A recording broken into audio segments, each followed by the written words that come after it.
ಮಂಗಳನಿಂದ ಈ 6 ರಾಶಿಯವರ golden time ಶುರು. ಎಲ್ಲವೂ ಶುಭ. ಗ್ರಹಗಳ ಸೇನಾಧಿಪತಿಯಾದ ಮಂಗಳನು ಕನ್ಯಾ ರಾಶಿಯಲ್ಲಿ ಚಲಿಸುತ್ತಲೇ ಚಿತ್ರ ನಕ್ಷತ್ರವನ್ನು ಪ್ರವೇಶಿಸಿದ್ದಾನೆ.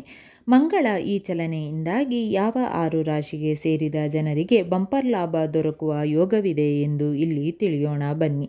ಮಂಗಳನು ರಚನಾತ್ಮಕತೆ, ಕಠಿಣ ಪರಿಶ್ರಮ ಮತ್ತು ನಾಯಕತ್ವವನ್ನು ಪ್ರತಿನಿಧಿಸುವ ಗ್ರಹವಾಗಿದೆ. ಹಾಗಾಗಿ ಈ ಅವಧಿಯಲ್ಲಿ 6 ರಾಶಿಗಳಿಗೆ ಸೇರಿದ ಜನರು ತಮ್ಮ ವೃತ್ತಿ ಜೀವನ, ಹಣಕಾಸಿನ ಸ್ಥಿತಿ, ಆರೋಗ್ಯ ಮತ್ತು ಸಂಬಂಧಗಳಲ್ಲಿ ಲಾಭವನ್ನು ಗಳಿಸುವರು. ಜ್ಯೋತಿಷ್ಯ ಶಾಸ್ತ್ರ ಪ್ರಕಾರ ಮಂಗಳ ಗ್ರಹವು ಉತ್ಸಾಹ ಮತ್ತು ಕೆಲಸವನ್ನು ಪ್ರತಿನಿಧಿಸುವ ಗ್ರಹವಾಗಿದೆ. ಕನ್ಯಾ ರಾಶಿಯಲ್ಲಿ ಚಲಿಸುತ್ತಲೇ ಚಿತ್ರ ನಕ್ಷತ್ರದಲ್ಲಿ ತನ್ನ ಸಂಚಾರವನ್ನು ಮಾಡುತ್ತಿರುವ ಮಂಗಳನಿಂದ ಯಾವ 6 ರಾಶಿಗೆ ಸೇರಿದ ಜನರ ಜೀವನದಲ್ಲಿ ಸಕಾರಾತ್ಮಕ ಬದಲಾವಣೆಗಳು ಆಗುವುದರೊಂದಿಗೆ ಹೆಚ್ಚಿನ ಶುಭ ಫಲಗಳು ದೊರಕಲಿದೆ ಎಂದು ತಿಳಿಯಿರಿ.